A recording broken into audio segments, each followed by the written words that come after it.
Ready? Ready? Are y'all ready? Cause it's real talk. It's real talk. Tabby, Tassie. Hey, it's real talk. Rare, authentic, real experiences. Welcome, welcome, welcome. We are here with another fabulous episode of It's Rare Rare Talk. talk. Hey Yes, y'all. indeed. So we are here with co-host, Tabby. and I'm Ty C. So I am excited. We are excited, cousin. I'm going to let you introduce our special guest on today. Yes, y'all. So thank you all that are on. Listen, I don't usually do this because my mind don't be on it, but I'm going to tell y'all tonight. Y'all want to share this. You want to get your cousins, you want to get your brothers, sisters, get everybody on here tonight because we have such a special guest. We have been, I don't even want to use the word excited, but we have been looking forward to this episode. Like me and cousin were texting, like, this is going to be good. Like, we just knew that this episode was going to be so good. Like I said, we've been looking forward to it. We were talking earlier about this young man, even comments and people were sharing the post, that he was going to be sharing his story on tonight. I'm walking through the store with tears and I mean, just so elated, just so joyous about this young man who I had the pleasure of working alongside a couple of years ago. And so, y'all, I like to introduce to some and present to others, none other than Mr. Andre Childs. Welcome. Welcome, welcome, welcome. We are excited. Cousin, thank you so much for the connection with Mr. Childs, and Mr. Childs, once again, we just want to thank you for being here. Cousin is exactly right. When I think about the topic that we're actually going to be talking about tonight, like there's a lot of different pandemics that's going on in the world today, but addiction has been a national problem for a long time. Yeah. COVID came in and COVID made its name great and as far as like the headlines on television and media and all of that. But addiction has been, listen here, an issue for a long, long time. It has affected so many different families in so many different ways. And so just to know that Mr. Childs, you have celebrated 5 years in recovery melts my heart. And I have to be perfectly honest with you. This subject area right here is very dear to me. And it's very dear to me, not that I have actually experienced it personally, but coming from a job of 7.5 years of working with individuals who have been battling this for years. I always took my job very seriously. Right. And so to be able to talk about this matter tonight on It's Rare Talk, listen here, I am elated. I am excited. I am excited to hear your story. I love what God is doing in your life right now, right? And so, cousin, I know that, you have this thing where you talk about, we see a person's now, right? But every now has a then. And so Mr. Childs is here with us today to take us back to his then. And so I'm excited for his transparency. I'm excited for the support that he has had along the way. Andre, that's absolutely amazing. But once again, I'm excited that he made it out, cousin. And I'm glad that you two have an awesome connection. Yes. And once again, just excited to have him on the show. Yes. So welcome, Mr. Childs. Thank you. So we're going to ask that you would take us back to wherever, if you want to do the childhood or teens. Tell us how you were as a kid, if you were quiet, rambunctious, whatever. Give us a little background. Yeah, as a child, I very athletic, played sports, basketball, football, ran track, and wasn't quiet. I definitely talked a lot. But like I was thinking about it, back from 8 to 14, I was like my life was very good, playing sports, getting good grades, going to school, just doing everything I was supposed to do. And I felt like when I got to, even through high school, you know, 9th, 10th grade, 11th grade, I was real little. So like I just kind of stayed to myself a lot. Yeah. Played sports, stayed to myself because my sister, you know, she graduated in 2004, went to Hampton University, was always making honor roll, dean's list. Like, so I felt like, man, I have to stay on top of myself because like, you know, she out here like doing her thing, and things didn't end up that way. And sometimes I sit back and I ask myself, you know, maybe I didn't feel like I was good enough. You know what I'm saying? And that's maybe what transpired to send me in the wrong direction. So, you know, my childhood as a young child, everything was fine. My teenage years is when things started to take a turn. Okay. So how about senior year? Did you graduate or I graduated high school, you know, played varsity football, running back, defensive back, played basketball, and I even went to a JUCO college in Oklahoma for 2 years. And I feel like that is when I realized that maybe I might have an addiction problem. I didn't know nothing about addiction, narcotics, Alcoholics Anonymous, but I was in school and I was out like partying. You know what teenagers do, young kids do. You go to college, you party, you get up, you go to class. Well, the difference was I was partying and everybody else was getting up and going to class and I wasn't. Okay. I'm saying, so after being out there for a year and a half, I came back home to Claymont, Delaware, and that was in 2011. And that's really when I had like dibble and dabble, you know, smoking, drinking, doing some pills here and there. But when I came back from college is when my addiction really took off. Yeah. So it went to a whole nother level. Was it because you just had idle time? Do you feel like, so you didn't finish? You went to JUCO for a year and a half, but you didn't finish. You came back. So when you got back, did you feel like, man, what do I do now? Like, what do you think your mindset was at to cause, like you said, the dibbling and dabbling to go haywire, out of control? You know, a lot of the people I graduated with and family members, everybody went to college, graduated, you know, got a degree, or if not got a degree, like had a career. And I felt like I came back to my hometown and I just was in the mindset as like, what's next? Yeah. And a lot of the people that I hung around were, you know, they would have a job, but they also was, you know, in the streets selling drugs and getting high. And, you know, they say, you are who you hang around. If you hang around 9 people that's doing drugs and selling drugs, and you the 10th person, it's probably what you're going to end up doing. And that's just where it started. I would work here and there, but a lot of my homeboys from back home, man, like they got high.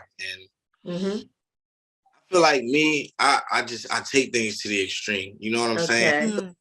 Once I started, it was all she wrote.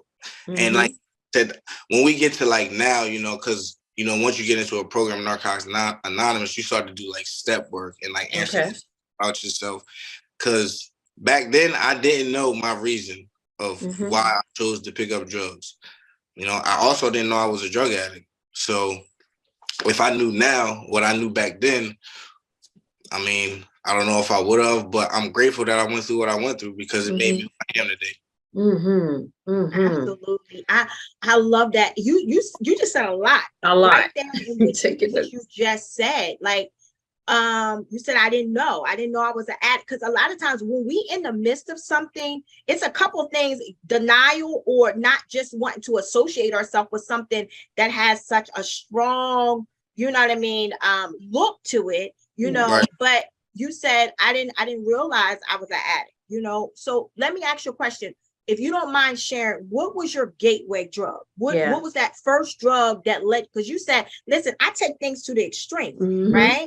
And I've heard a lot of people saying that from working in this field, you know, with other individuals. I've heard that, you know. So what was that first drug that took you into that place of, my God?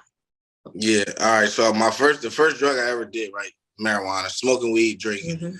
But I would do, Xanax or perks here and there. But the first time I did opiates, like I sniffed a bag of dope, it gave me a whole different feeling. And I feel like from the first time I touched that drug is when I said to myself, like, this can get dangerous very quick. But in my mind, right, I'm telling myself that like I'm not like these addicts that walk around here and can't work and don't have no money and don't care about how they dress.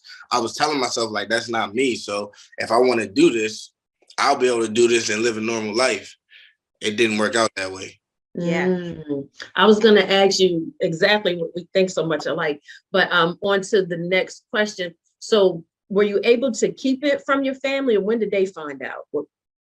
So for a while, I hid it from my family, but like my mom is, I'm a mama's boy. That's my dog, that's my rider, that's my my best friend. And I would come in the house some nights and she would see me and she would ask me like, what's wrong with you?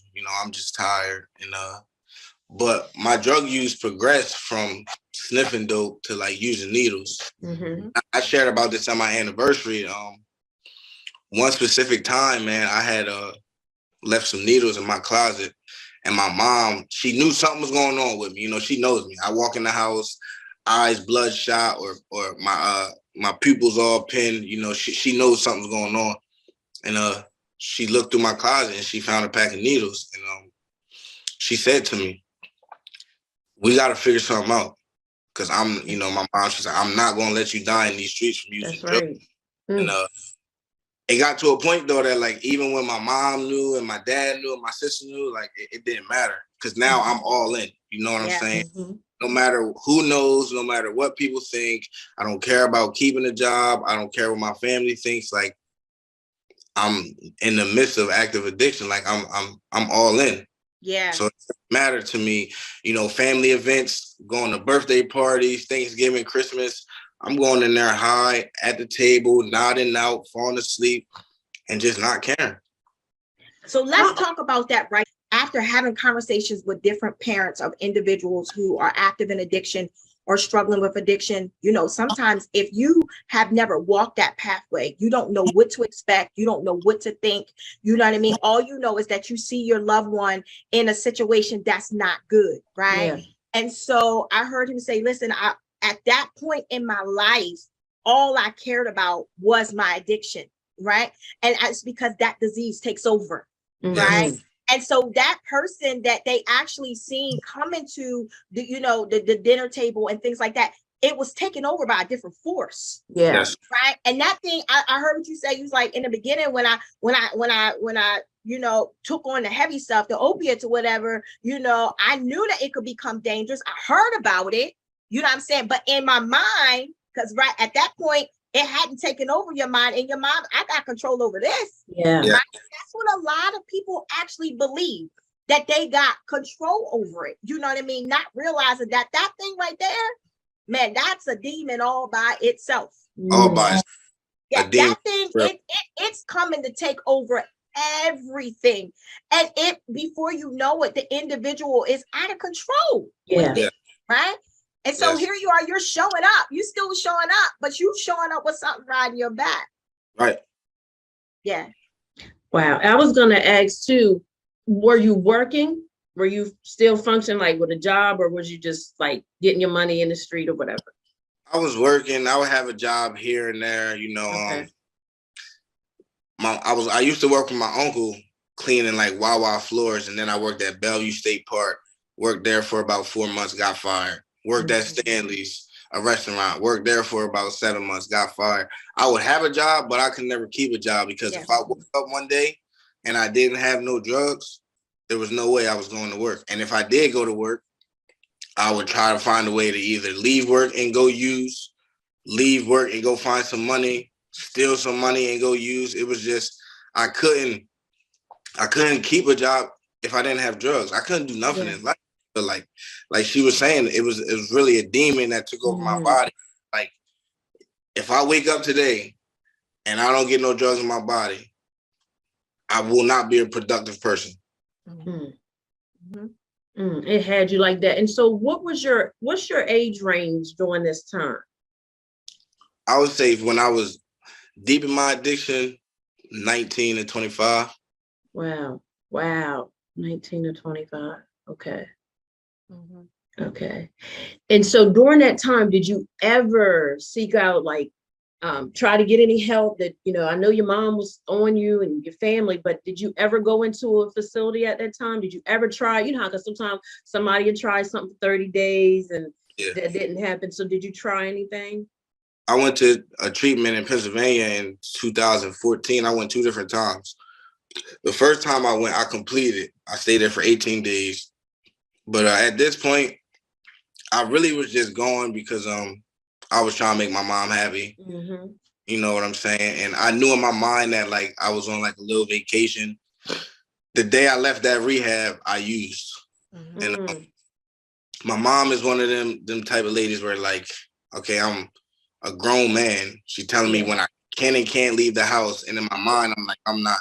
When it comes to getting what I want, I'm going to do what I want. And she would try to keep tabs on me and try to get me jobs to work with people she was close to. But at the end of the day, the only way I was going to stop using is when I was ready. So I went to that treatment for 18 days, completed and used. I went back to that same treatment in 2015, and I was there for 3 days, and I left. And I got high as soon as I got in the car with the person that picked me up. Before we get deep into the interview, I need to shout out your mother. Yes, Mom. Right? I've never met your mom in person, never had a conversation with your mom, but I need to shout her out, right? And is your mom Miss Wanda? Yes. The reason why I want to say that is because like I told you prior, I was reading the comments on our Facebook page, and I can tell that your mom loves you. 100%. I can tell that your mom is one of your biggest cheerleaders, and from a mom to a mom, I get it. Yeah. Right? All she wanted to do was protect her seed. That's it. Right? And she was riding with you. I want to tell you something. Consider yourself blessed, because I've seen a lot of individuals whose support system fell off because they couldn't handle the fact that their child was in active addiction. And so for your mom to continue to ride that thing out with you to the point to where you are now, listen, Miss Wanda, shout out to you. Yes. Shout out to you. And so I just wanted to stop and say that and give her flowers. Wow, she's here.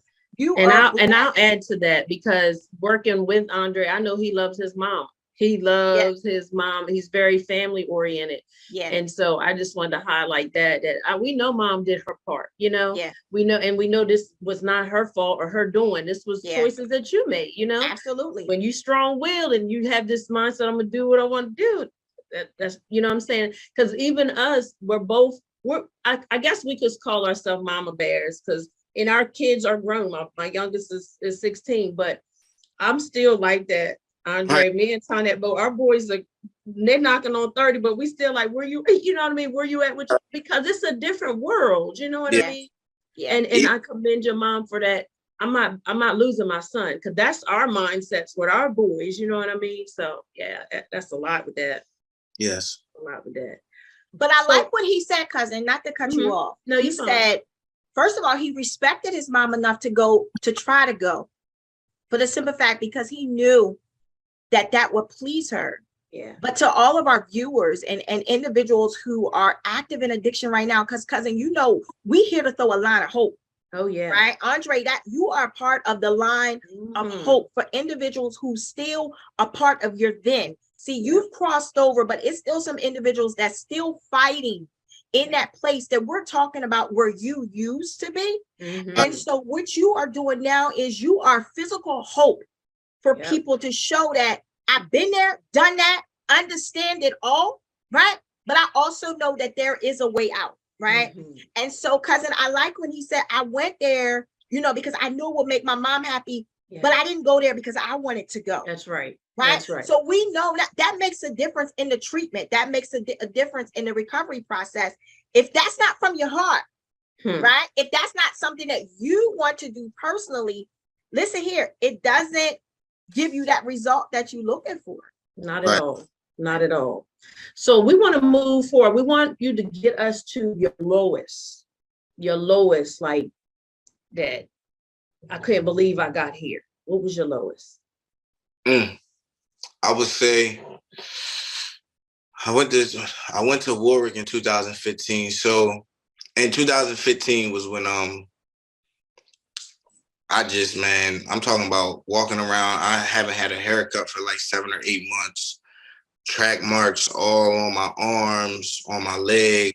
I'm probably weighing in at like 105 pounds. And at a point in my life where like I didn't want to work, I'm 24, ready to turn 25. And like I'm calling my mom at nighttime, asking her, can she stop at McDonald's and get me a double cheeseburger from McDonald's? Like I'm a grown man with no money in my pocket, not eating, not caring what I look like. If I wanted to go get a haircut, I have to call my dad and try to get some money. I was hopeless. Like I'm talking about down bad, man. And at that time and point, like I didn't really have no hope. Like if I'm being honest, it was times when like I would stick a needle in my arm and like I would hope, maybe maybe this will be it, because I'm tired of suffering and I don't know how to get clean. I went to treatment, that didn't work, and I was okay at 24 years old that like, man, I'll probably die before I'm 25 as a drug addict, and I'm all right with that. But in all reality, I really wasn't okay with that. I was just so far gone in active addiction that I just didn't want to live no more. Jesus. Jesus. The battle became that severe. Yeah. And I believe what you are saying, you got to excuse me, because man, this topic makes me emotional, because I want to see people win. I want to see people free, and I want to see people healed. And I believe what you just said is what a lot of people feel on the inside. Yeah. You're speaking, you're able to verbalize now what so many people really want to say. Yes. Right? But you said, I'm saying this, but this is not, there's another part of me saying that I do want to live, but I can't kick this thing. Yeah. This thing is too heavy. This thing has overtaken me. This thing has taken me to my lowest point of just not caring. Yeah. Right? And so here we are. That is a very low point. Yeah. And cousin called me before the show started. And she said to me, I'm gonna wear a shirt that speaks something inspirational, because when I think of this young man, that's what I think about. And I said to her, there's a call on his life. Yes. And we're talking about right now where you were at your lowest point. We come to encourage somebody on the day. That's good. You said I was at my lowest point where you say I'm done. Right? Cousin's shirt says, long story short. God saved my life. God saved my life. Yeah. Many inspirational shirts. But when I was thinking about what shirt I was going to wear on the show, when I was thinking about the show all day long, if I could show you the dialogue between me and my cousin texting about this show, all I could think about was this word right here for your life. Purpose. Yes. Purpose. Yes. Your life is purposed. Yes. That's what your mind was saying, but God had another plan for your life. And so here we are at this point right here, and you're saying, I don't want to. What was the turning point? Where did the shift come in at? I was sitting in my kitchen with my mom and my sister on Easter 2015. And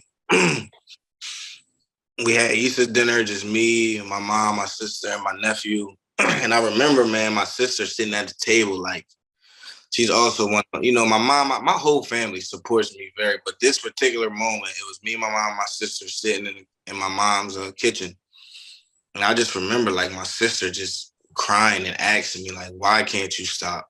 She's like, "I don't understand. Why do you have to live like this? Like, why can't you do something different? You've been to treatment, it hasn't worked.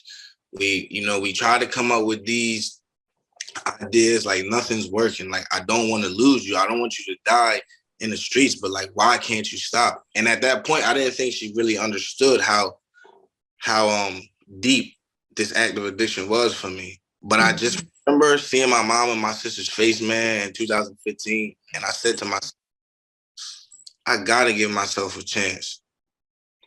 I had this therapist that I talked to, you know, and I'm always been the type of guy, man. Like, I'm always honest. I'm always open about what I'm going through and what's going on. And she found that treatment facility, Warwick Manor. I can honestly say, even when I went there, right, when I left there, I didn't stay clean right away, but I didn't go back home. You know, I went to that treatment facility. It was about a couple of days before I was ready to leave, and I just told my counselor, man, if I go back home where I'm comfortable, I'm gonna put myself with people. I'm gonna put myself in the same neighborhood. I know where to go. I can walk there. I don't need a phone. I'm not going to stay clean, and I'm going to end up dying.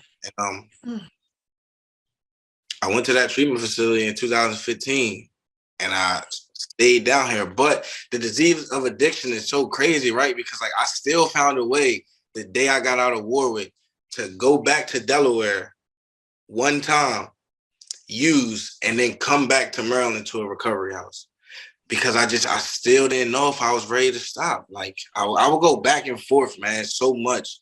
I don't want to use, but when that thing is on my shoulder talking to me, sometimes it's hard to shake it off. And 2015 was an up and down year for me. You know, I went to Warwick, I went back home, I went to a recovery house, I got a couple months clean. I think I had like 90 days clean.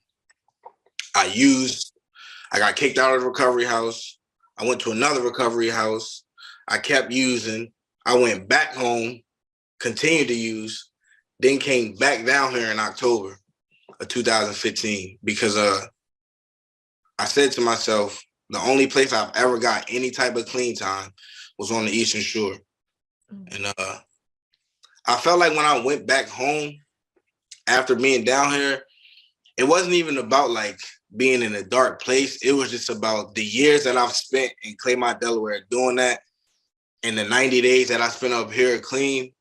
And I said to myself, I'm tired of living this way, man. Like, I'm just tired, you know, and now I'm going to go down there and give it 100% shot. You know what I'm saying?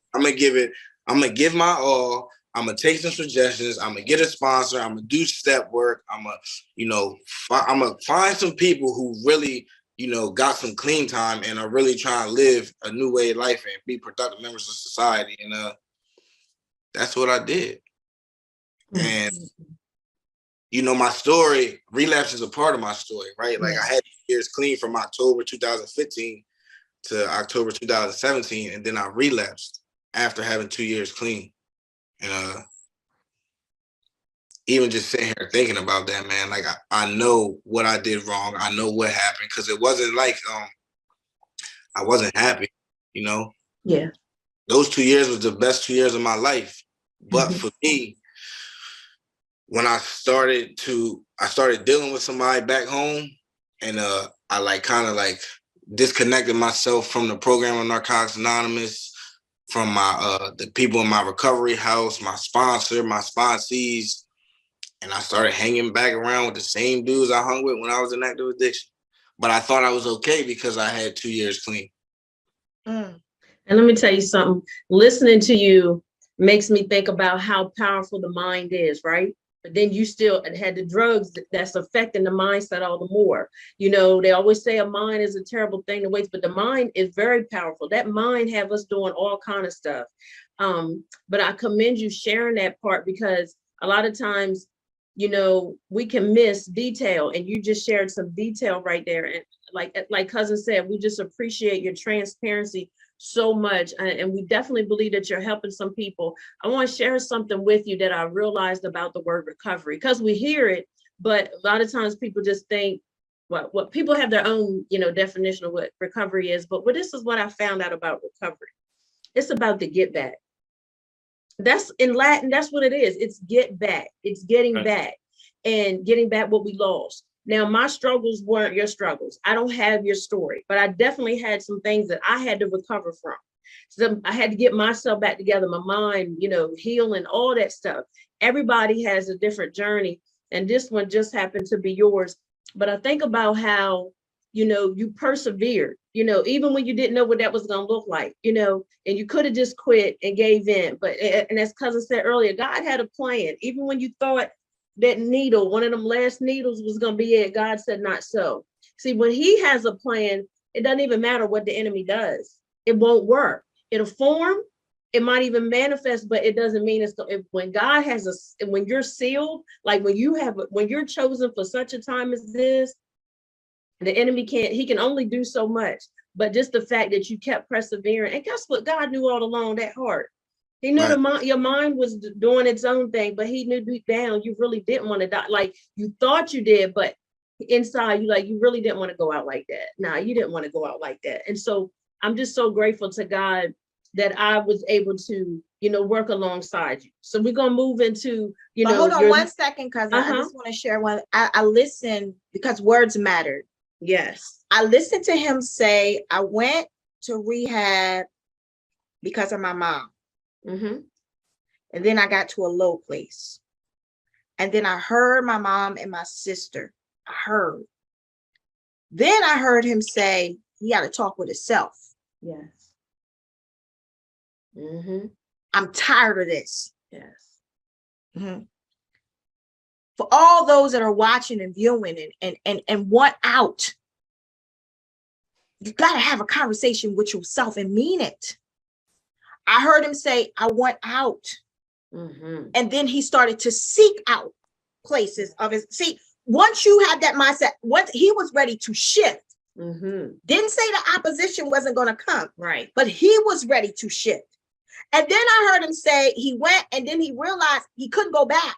To the same. Mm-hmm. He was able to identify some triggers, yes. some red flags. I can't go back home. If that place is not safe for me.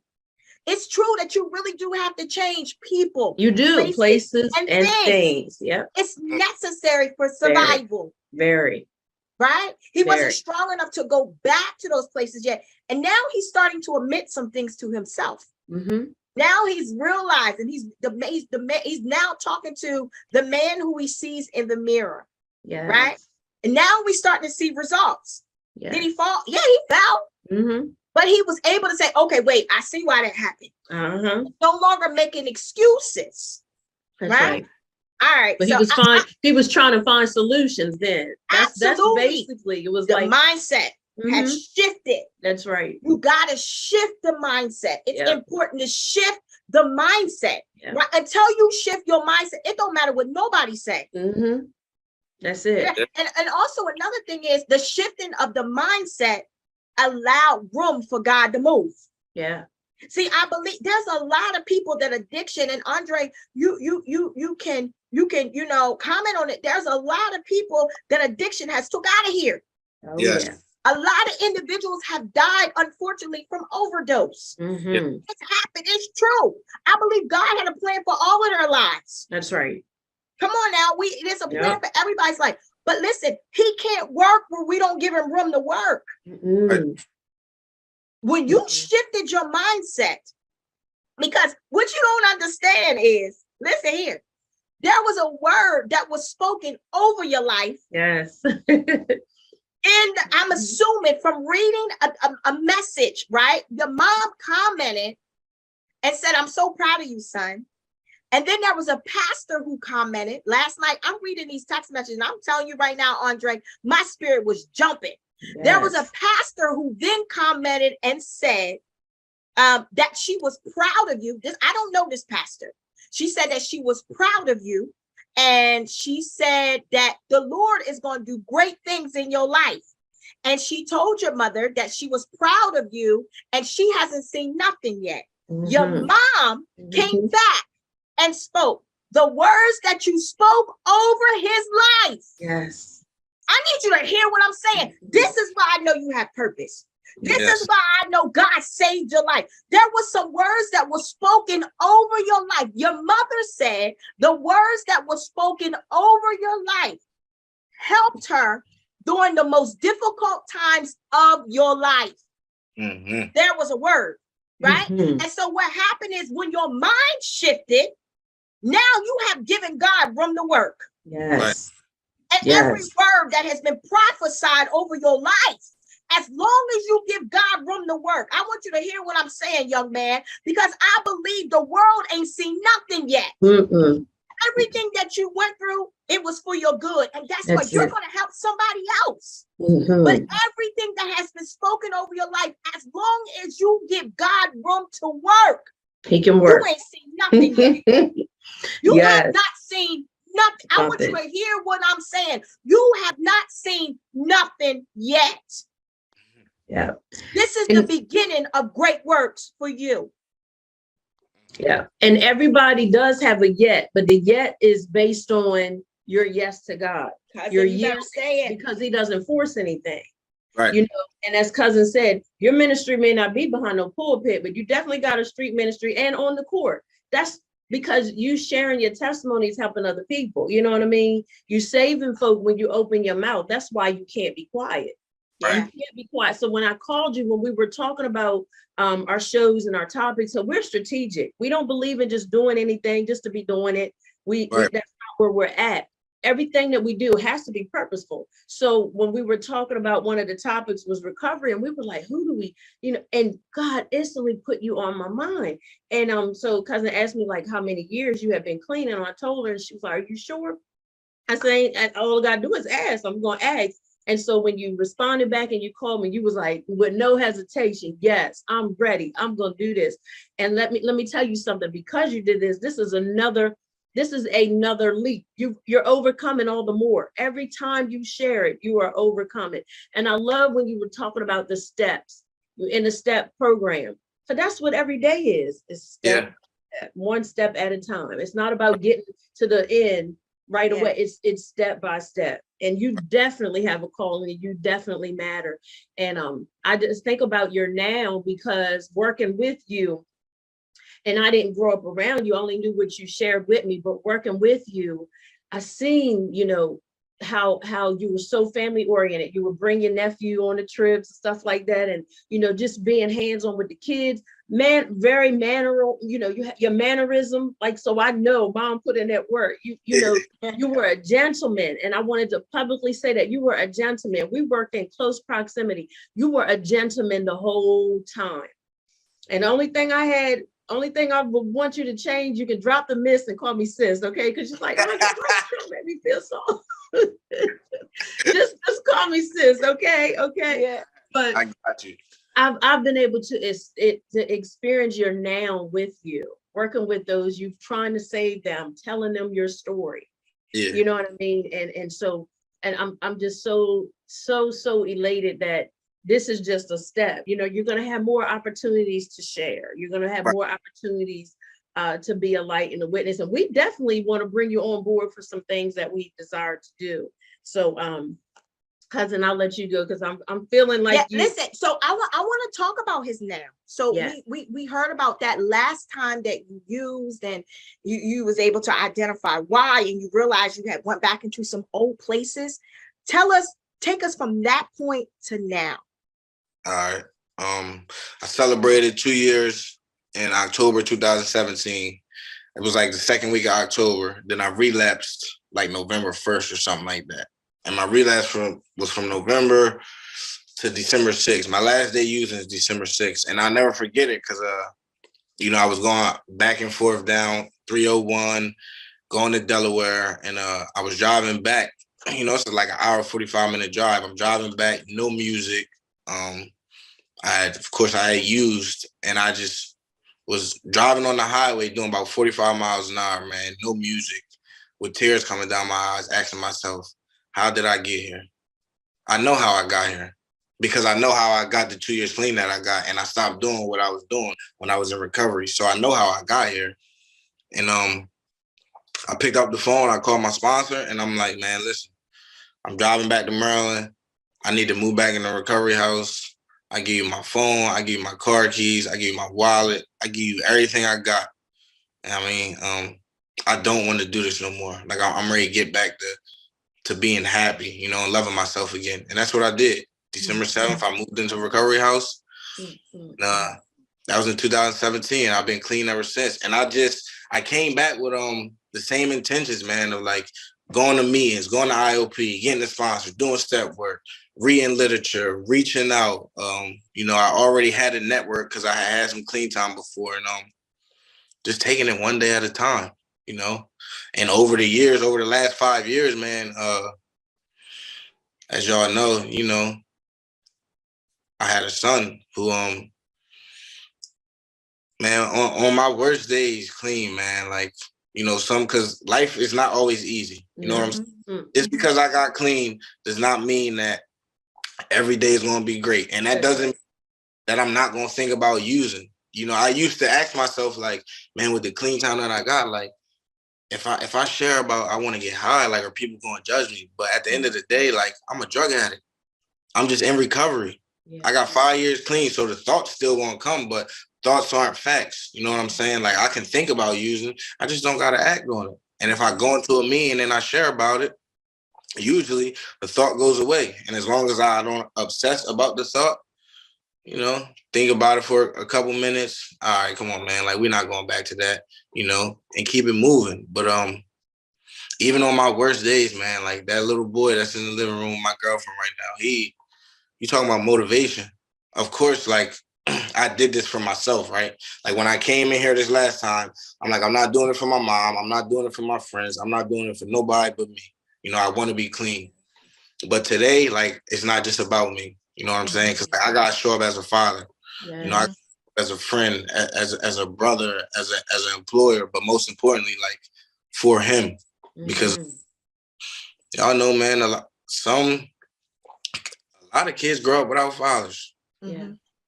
And one thing that I'm not going to let happen is Baby Dre grow up without his dad, or Baby Dre see his dad in active addiction, because he don't know that guy that was in active addiction, sticking needles in his arms and smoking crack. He's never seen that guy. And he don't have to. No, he doesn't. That's good stuff. Doesn't have to. And I honestly believe, man, that like where I'm at today in my life, like, as long as I continue to do the things I need to do, he's never going to see that person. Wow. I love that. I love that. And I got to see him before we got on. He was like, who's that? He's so cute. He is so cute.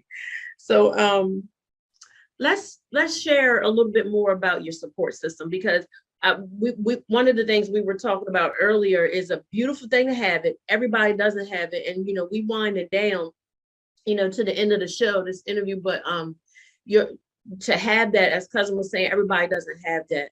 How does that make you feel? How does that make you feel? Makes me just feel loved, you know, and it also reminds me that, like, the things that my mind was telling me when I was in active addiction wasn't true.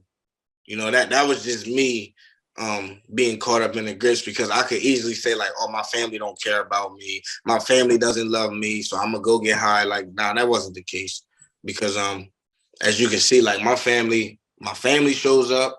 I got NA family that's not intermediate family, but I mean, they show up on a daily basis.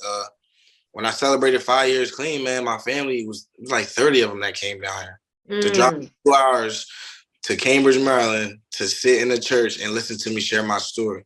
Wow. And I truly believe that if it wasn't for my Narcotics Anonymous network, man, like, the guys in my network who I can get vulnerable with, it's been multiple dudes that I'm talking about, I've like real tears cried on their shoulders, or vice versa.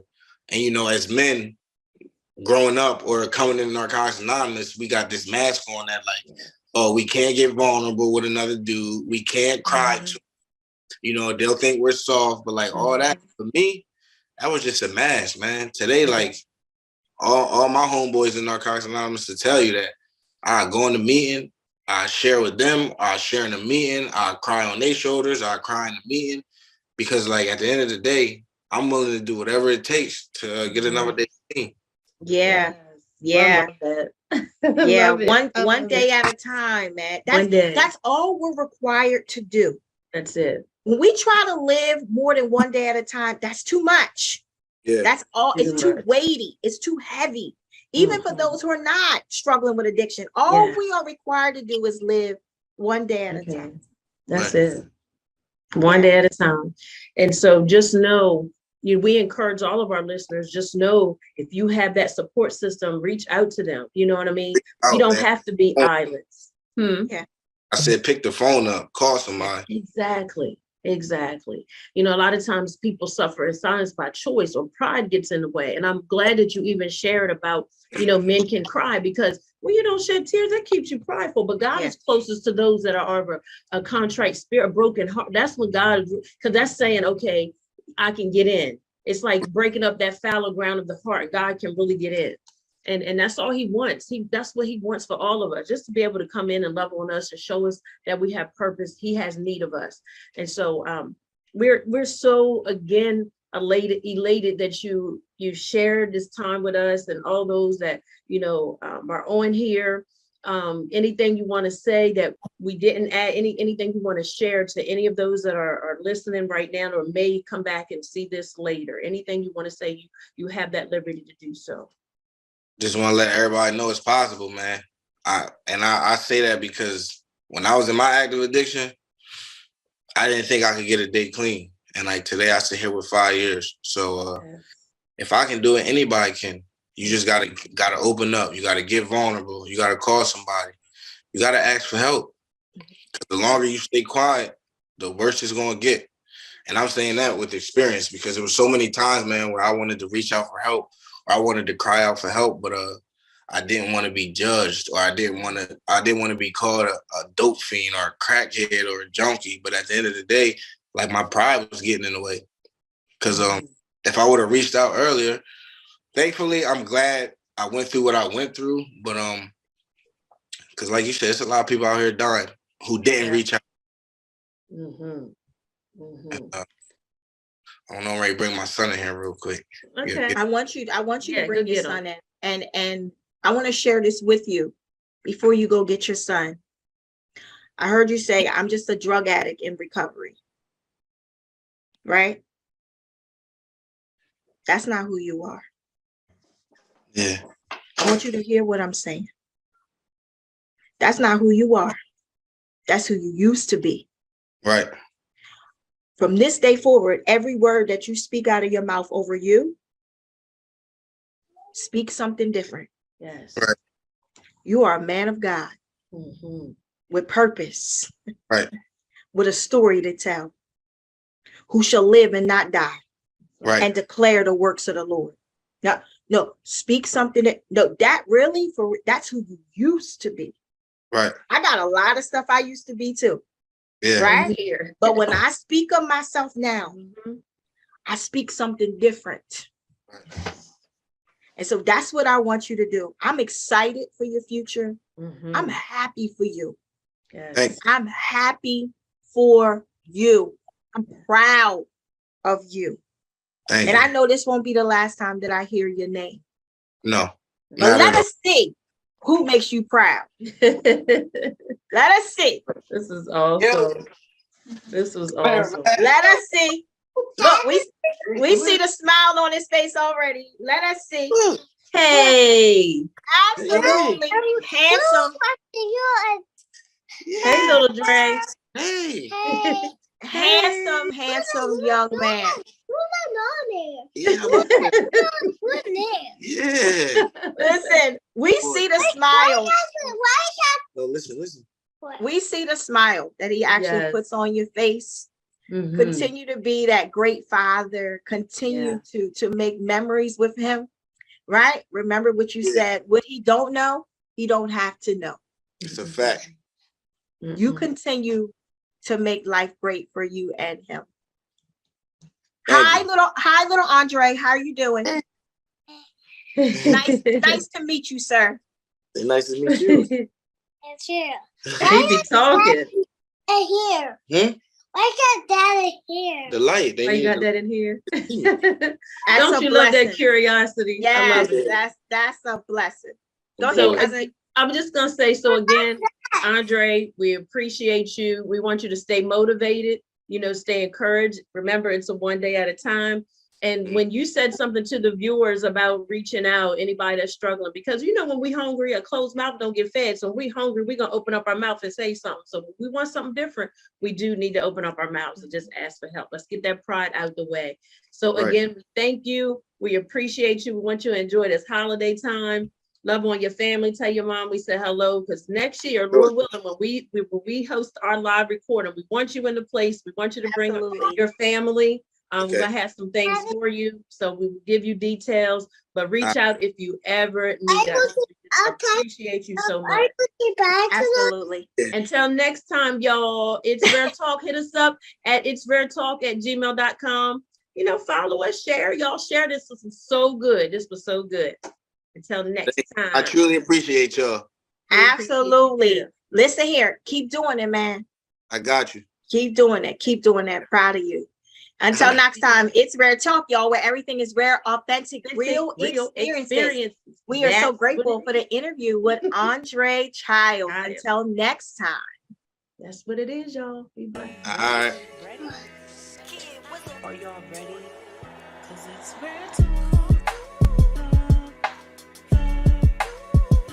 It's Rare Talk. Tabby, Tassie. Hey, it's Rare Talk. Rare, authentic, real experiences. That's